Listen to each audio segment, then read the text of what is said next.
실한 곡식이라 열매가 익으면 곧 낫을 대나니 이는 추수 때가 이르렀음이니라. 아멘. 예수님을 믿지 않는 사람을 우리는 불신자라고 합니다.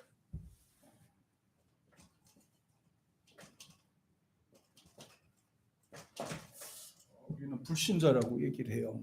근데 이게 불신자는 말 그대로 믿지 않는 사람을 그렇게 얘기합니다. 아니 불자 써서요. 믿지 않는 자, 믿음이 없는 자, 하나님을 믿지 않는 자, 우리가 이렇게 얘기를 해요. 영어에서는 unbelievera고 하는데요. 믿지 않는 사람들이 굉장히 여기서 중요한 부분들이 있어요. 첫째가 죄인이에요. 원죄인이라고 부릅니다. 죄인입니다.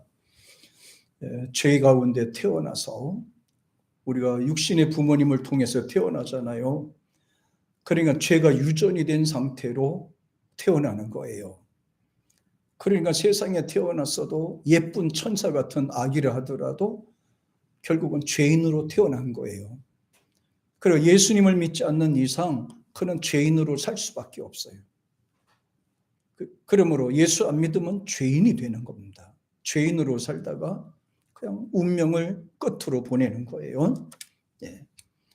또 하나님을 믿지 않고 예수를 믿지 않으면 주인이 달라요. 주인이 달라요. 사탄이 주인이 됩니다. 예. 예수 믿는 사람들은 하나님이 주인이 되는 거예요. 예수님이 우리의 주인이 되고 우리의 생명이 되는 거예요. 그런데 예수님을 믿지 않으면 그는 사탄을 주인으로 삼고 살아가게 돼 있어요. 하나님을 믿는 사람은 하나님을 아버지로 주인으로 삼지만 예수님을 믿지 않는 사람은 사탄이를 아비로 아버지로 모시고 주인으로 삼고 사는 겁니다. 이 세상은 두 가지로 딱 정의가 되어 있어요. 하나님을 예수를 믿느냐 아니면은 믿지 않고 사탄을 믿느냐, 이 두 가지예요. 예수 믿으면 하나님 자녀가 돼요. 하나님 자녀가 되고 예수 믿지 않으면 사탄의 자녀가 돼요.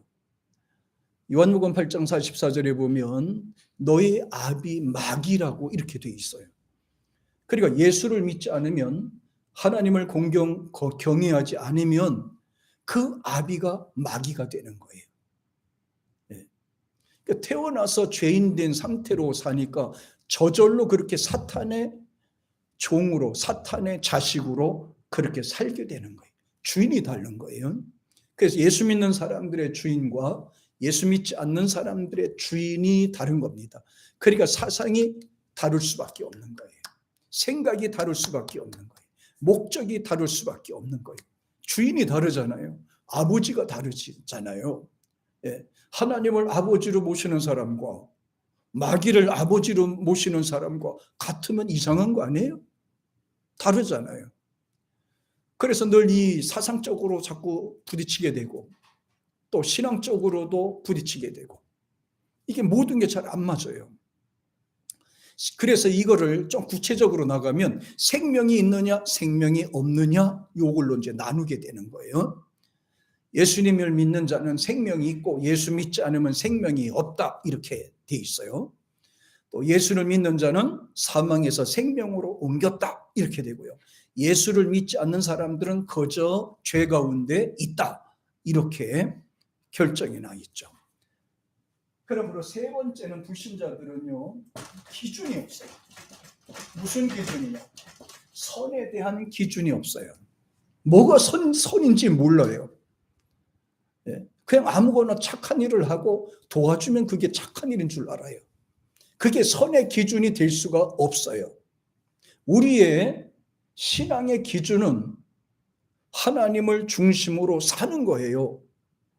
하나님을 아버지로 모시면서 그분께 예배하며 그분이 주시는 말씀을 통해서 우리가 선의 기준을 삼고 살아가는 거예요.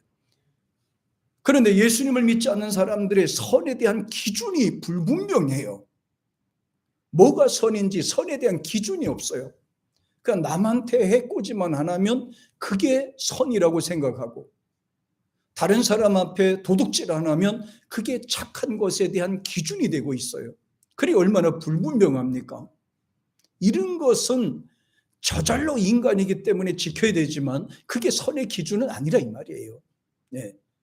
자기가 마음에 가책을 느끼면 선이고, 가책을 느끼지 않으면 이게 거꾸로 됐지만요, 가책을 느끼면 선이고 가책을 느끼지 않으면 죄고, 그건 자기 생각이에요. 그러다 보니까 이 선에 대한 기준이 다 달라요. 사람마다 전부 다 달라요. 선의 기준은 모든 사람들이 지켜야 되는 어떤 기준에 근거한 거지, 자기가 생각할 때 가책을 느끼면 선이고 가책을 느끼지 않으면 선이 아니고 뭐 이렇게 하는 게 아니라 이 말이에요. 그래서 예수 믿는 사람들은 하나님께 예배드리면 예배드리고, 또 하나님이 주신 말씀을 기준으로 해서 우리가 선을 쌓아가게 되는 거예요. 그런데 하나님을 믿지 않는 분들은 기준이 없어요. 선에 대한 기준이 없어요. 자기만 잘 살면 되는 거예요. 그 다음에 네 번째는, 예수님을 믿지 않는 사람들은요, 예정이 돼 있어요. 뭐가 예정이 돼 있냐? 지옥이라는 것이 예정이 돼 있어요. 이건 억울해도 어쩔 수 없어요. 예수 믿지 않으면 지옥이 예정이 돼 있어요. 아무리 발버둥 쳐도 여기서 벗어날 길은 없습니다. 지옥 가기로 결정이 돼 있는 상태란 말이에요. 그 불신 세계에서 빠져나오지 아니하면, 예수를 붙잡지 아니하면 결코 지옥에서 빠져나올 수가 없는 것입니다. 사망에서 생명으로 옮겼느니라고 말씀하는 내용이 바로 이런 부분이거든요. 그러니까 네 가지, 예수 믿지 않는 분들의 기준이 네 가지다. 첫째는 죄인이다. 예수 믿지 않으면 죄인이다. 원죄인이다. 죄인이다. 두 번째는 주인이 사탄이고 마귀다. 예수 믿는 사람들의 아비지, 하나님은 예수께서 우리의 아버지가 되시지만, 예수를 믿지 아니하면 사탄이와 마귀가 그 아버지가 된다. 예수를 믿지 아니하면 선의 기준이 없다. 예수를 믿어야만 그것이 선의 기준이 된다. 예수를 믿지 아니하면 지옥 가기로 결정이 돼 있다. 지옥 가기로 결정이 돼 있어. 그러므로 다섯 번째로 딱 결정되자면 저주 덩어리. 저주 덩어리다. 굉장히 중요한 거예요. 예수님을 믿지 않으면 굉장히 불안한 상태가 돼요. 저주 덩어리예요. 복을 나눠줄 수가 없는 거예요. 하나님을 믿는 사람들은요, 복덩어리야. 생명이 있으니까 복덩어리. 그런데 하나님을 믿지 아니하면 굉장히 불안한 요소로 살 수밖에 없어요. 굉장히 불안한 요소로 살 수밖에 없어요. 영적으로 혼란하지요. 늘 갈등하고 염려하고 근심하고 이렇게 살아요. 그래서 저주 덩어리로 인생을 사는 것이다. 이렇게 살다가 어디로 가는지 아세요? 한번 볼까요? 유다서 1장 한번 찾아보겠습니다. 불행하게도 이렇게 살다가, 방황하며 살다가 어디로 가는지 한번 보세요. 어떻게 살다가 어디로 가는지 보세요. 자, 유다서 1장 13절을 한번 보겠습니다. 엄청난 내용이 나와요. 예수님 믿지 아니하면 방황하게 되고 유리하게 되고 이렇게 됩니다. 13절 보세요. 시작. 자기 수치의 거품을 뿜는 바다의 거친 물결이요, 이어서 영원히 예비된 깜깜한 흑암으로 돌아갈 유리하는 별들이라고 그랬잖아요.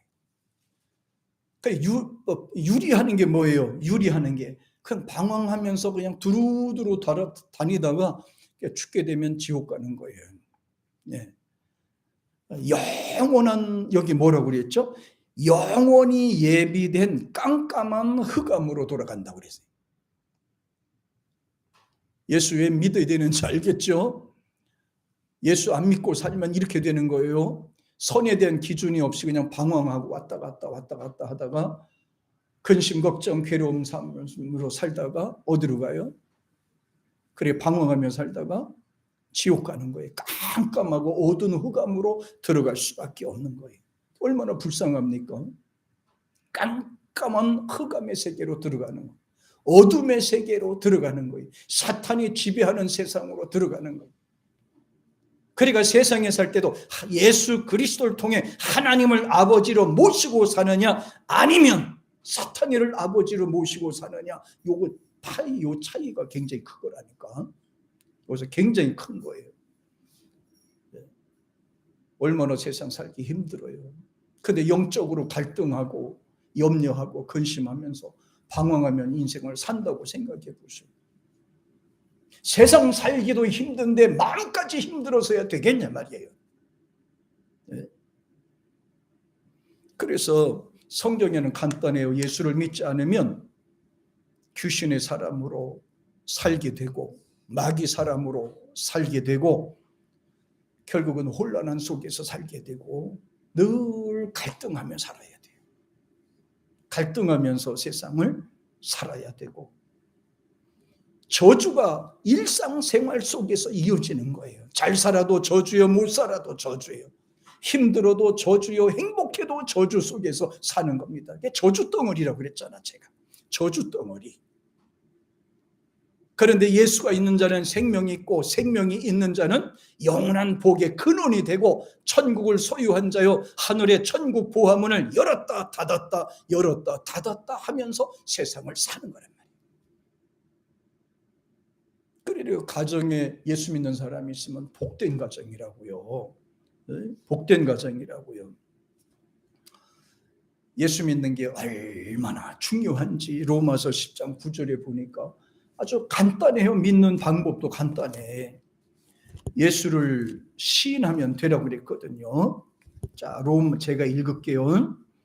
로마서 10장 9절에 보면은 이렇게 나와 있어요. 내가 만일 내 입으로 예수를 주로 시인하며 또 하나님께서 그를 죽은 자 가운데서 살리신 것을 내 마음에 믿으면 구원은 받으리라 그랬어요. 이렇게 돼 있잖아요.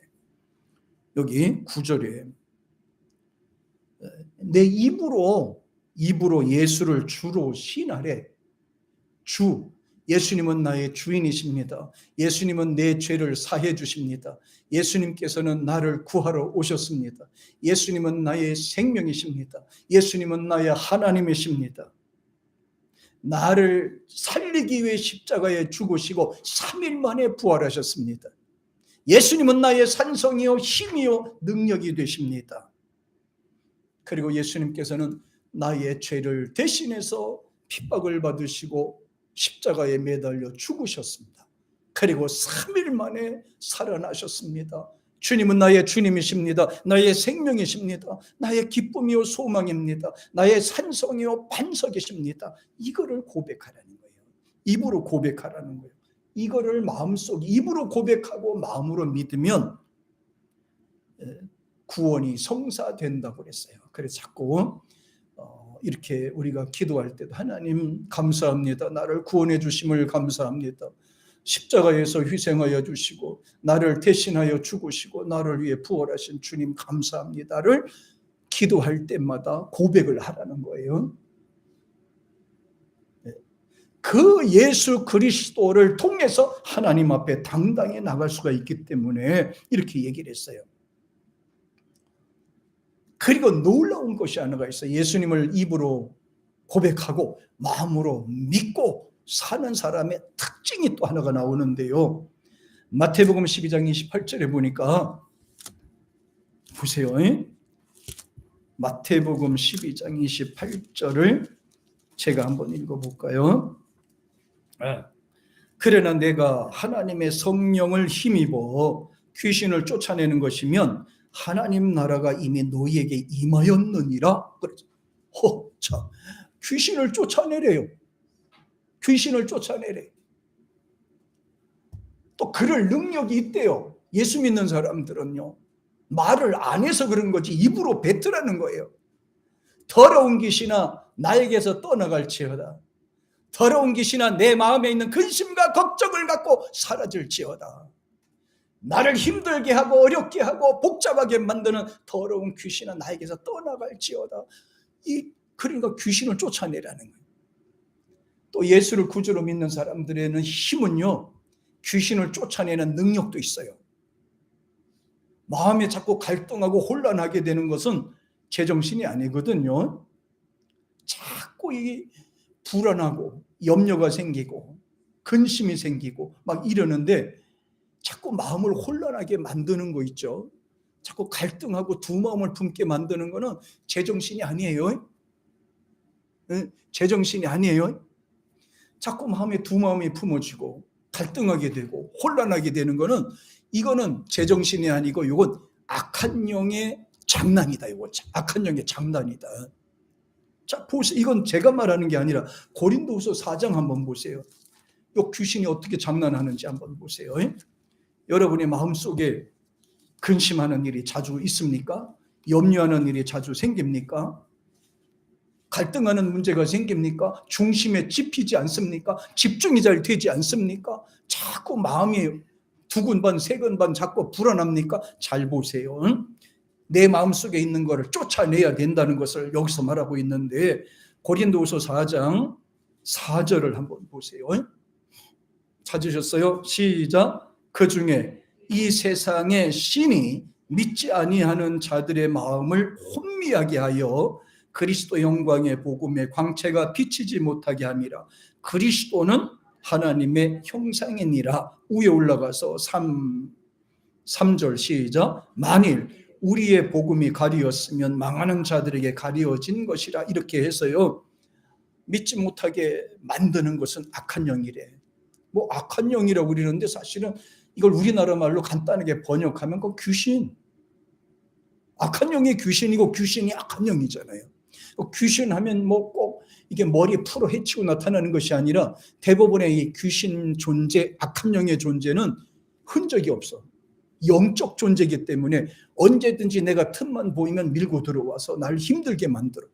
걱정하게 하고 근심하게 하고 좌절하게 하고 믿음이 생길만 하면 또다시 가로막아. 염려가 자꾸 생기게 만들어요. 믿지 못하게 하고 의심하는 마음을 자꾸 주는 거예요. 내 마음속에. 그리고 믿음이 전혀 없는 사람들이 어쩌다 한번 교회에 올라그러면 마음이 막 두근, 세근, 막 이게 막 혼란하게 되는 거예요. 그 제정신이 아니에요.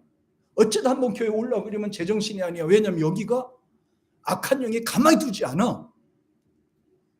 믿음 있는 사람들이 주일만 되면 뭐 그냥 다 건너치우고 그냥 교회 딱 모시잖아요. 그러니까 이 사탄이 어떻게 끼어들 틈이 없어요. 아, 이 사람은 아무리 때려도 교회에 가는구나 이렇게 생각하니까. 안 하던 친구한테도 연락이 오고 가까운 사람한테 연락이 와서 주일날 꼭 바쁜데 그 시간에 오게 만들어 교회 못 가게 만들고 예배 못 드리게 만드는 거예요. 여기 성경의 내용을 딱 보니까 악한 영의 역사네, 귀신의 역사네. 내 마음에 정리가 되지 않고 자꾸 마음이 혼란한 마음이 생기거든. 요거 제정신이 아니다 이거. 제정신이 아니다고. 내 안에 지금 악한 영이 틈타고 있다 이렇게 생각하시면 돼요. 자꾸 근심거리가 생기고 염려거리가 생기고 집중이 안 되면 자꾸 마음이 불안하면 이건 자기의 본 마음이 아니에요. 이건 믿음의 마음이 아니야.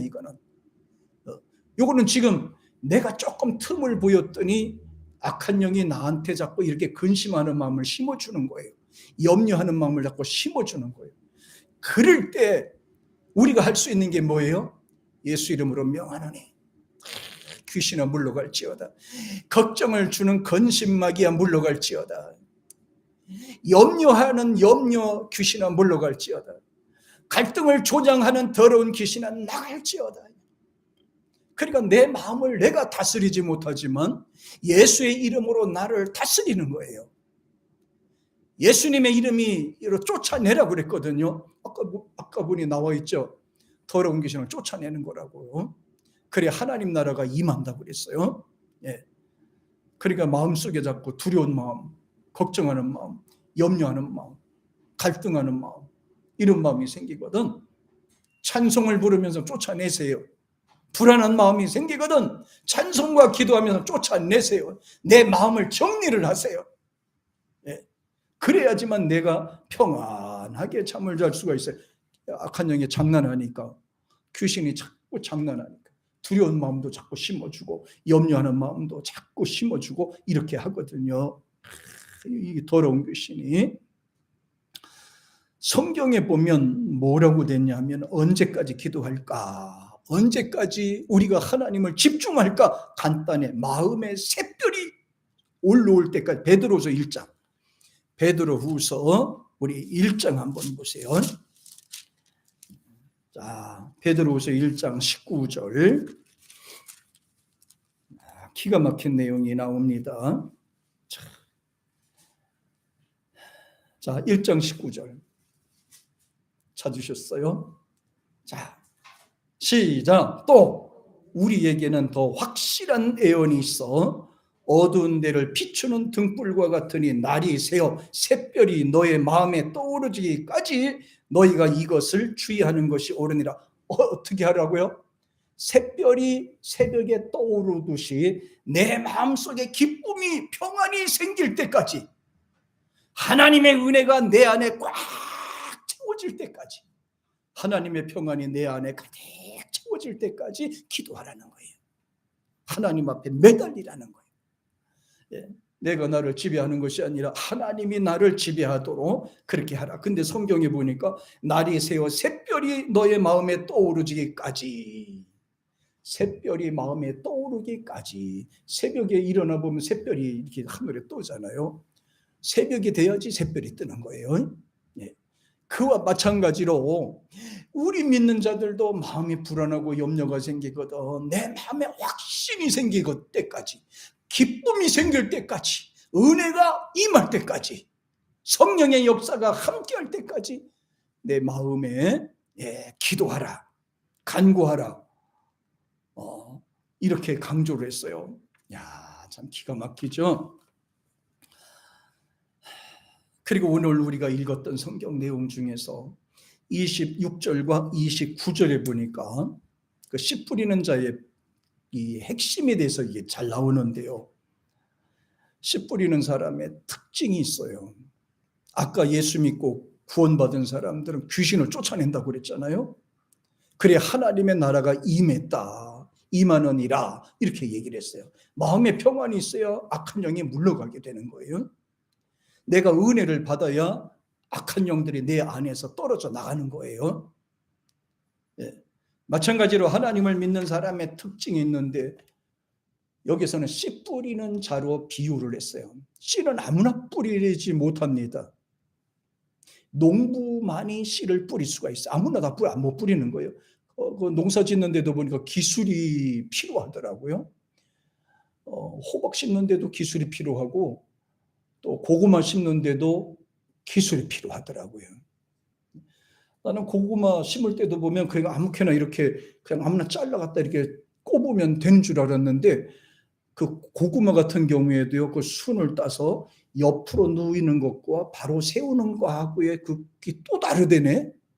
참, 고구마 심을 때도 옆으로 눕히는 거하고 또 이렇게 바로 세우는 게 또 틀리대요. 위에 잘라서 하는 것과 또 옆에 잘라서 하는 것 또 그게 열매가 다르다네. 아이고, 아무렇게나 꼽는 줄 알았어 나는. 네. 그다음 고추 심을 때도 왜요? 얼마나 기술이 요합니까? 그러니까 아무나 하는 게 아니라 배워야 하는 거예요. 예수 믿고 씨 뿌리는 자도 아무나 하는 게 아니에요. 성경에는 구원받은 사람만 씨를 뿌릴 수가 있어요. 잘 들으세요. 씨를 뿌리는 거는 농부만 할 수 있어. 그것도 전문 농부만 할 수 있어. 기술 있는 것처럼. 씨를 뿌리는 자도 아무나 할 수 있는 게 아니에요. 간단하게 말하면 예수의 사람만 씨를 뿌릴 수가 있습니다. 예수의 사람만 씨를 뿌릴 수가 있어요. 무슨 말이냐? 무슨 말이냐? 구원받은 사람은 예수를 구주로 영접하고 예수님을 의지하고 예수님 중심으로 사는 사람이잖아요. 자기가 믿는 예수 그리스도를 중심으로 사니까 예수님 믿는 것을 자부심을 느끼면서 살아야 되잖아요. 당연히 예수를 증거하는 삶을 살아야죠. 그게 예수 믿는 사람들의 자세예요. 예수의 사람. 그래 오늘날에 보면은 이제 교회가 세워져서 이렇게 다니자니까 예수 믿는 사람이 있고 교회에 다니는 사람이 있어요. 뭔 말인지 이해가 돼요? 예수를 믿고 교회를 잘 다니는 사람이 있고 예수는 모르고 교회만 다니는 사람이 있어요. 이해가 됩니까? 예수 믿고 교회 다니는 사람과 예수는 안 믿고 교회만 다니는 사람이 있다니까. 자기 의지적으로 다니고 종교적으로 다니는 사람이 있다 이 말이에요. 근데 씨를 뿌릴 수 있는 사람은 구원받은 사람만 할 수 있어요. 생명책의 이름에 기록된 사람만 할 수 있어요. 하나님의 성령의 지배 받는 사람만 할 수 있어요. 네. 천국의 사람만 할 수 있습니다. 아무나 씨를 못 뿌려요. 교회 다닌다고 다 씨 뿌리고 다닙니까? 못하죠.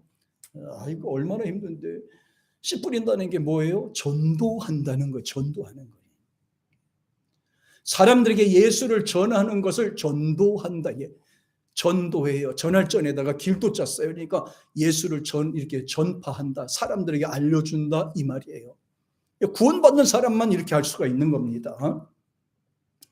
예수 믿는 사람은 예수의 말을 하게 되어 있습니다. 구원받은 사람은 구원받은 사실을 이야기하게 되어 있어요. 천국에 갈 사람은 천국 갈 이야기를 하게 되어 있습니다. 그것이 바로 뭐냐? 씨 뿌리는 자세로 사는 겁니다. 씨 뿌리는 사람이에요. 교회를 다니면서도 씨를 못 뿌린다고 하면 아직도 그는 예수를 모르는 사람이고요. 거듭나지 못한 사람일 거예요. 예수 믿는 사람들은 씨 뿌리면서 살도록 하셔야 돼요. 씨 뿌리는 농부가 되도록 하셔야 돼요. 거둘지 안 거둘지 그거 가지고 따지지 마세요. 하나님이 때가 되면 다 거두게 돼 있으니까. 때가 되면 다 거두도록 하나님이 해주시니까. 중요한 건 내가 뿌리는 것이 중요해요. 뿌리는 자세로 사는 게 굉장히 중요합니다.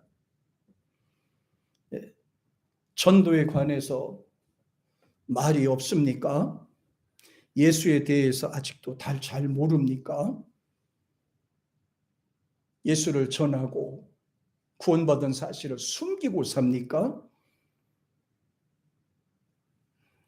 아니면 아직도 예수 믿는 것을 방해하고 전도하는 것을 우습게 여기고 장난처럼 여기십니까? 사탄의 도구로 쓰임받고 있다는 사실을 아세요? 전도하는 일과 교회에 대한 일을 흉보거나 방해하거나 게으름 피우는 사람은 어떤 사람인지 아세요? 성령을 회방하는 사람이 되는 거예요. 하나님의 일을 방해하는 사람이 되는 거예요. 예수님은 그 부분을 굉장히 강조하셨어요. 성령 회방죄는 절대로 용서받을 수가 없다 이렇게 말해요. 예수님이 십자가에 죽으신 이유가 뭔지 아세요? 바로 전도예요. 씨 뿌리기 위해서예요. 그게 씨 뿌리는 거예요. 십자가 죽으심으로 씨 뿌리는 일. 그래서 예수님은 거두거나 거두지 못하거나 복음의 씨를 뿌리라고 말씀하신 거예요. 근데 사람들이 욕심이 있어서요. 해놓고 당장 거두려고 하잖아요. 근데 그게 당장 거둬줘요, 사람 마음이? 참 어렸을 때 이런 일이 있었어요. 이제 나무를 하러 가다가 나무를 하고 이제 지게지고 하다 보니까 옆에 무밭이 쫙 있는 거야. 무밭이 있는 거예요.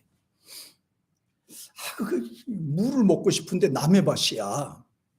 그래서 그냥 한 바퀴로 빙 돌아봤다. 보고 나서 그 길 옆에 거 뽑았어요. 보고 나수 위에 딱 자르고 밑에 거만 빼고 딱 심어놨다. 여기다 딱 심어놓고 그 다음에 그걸 갖고 혼자서 산에 가서 나무하면서 깎아 먹었어요. 나무 치고 오는데 이튿날 됐는데 막 욕을 하는 사람이 막 야단났어. 왜냐면 그 주인이 이튿날 되니까 이게 햇빛이 나니까 시들어가지고 이렇게 막 수고지네요. 이렇게 보니까 밑에 누가 잘라먹고 이렇게 세우는 거예요. 그러니까 남의 무를 잘라먹고 이렇게 욕을 해. 내가 그랬다고 선뜻 못하겠더라고요. 그래서 그냥 뭐 안 한 척했지.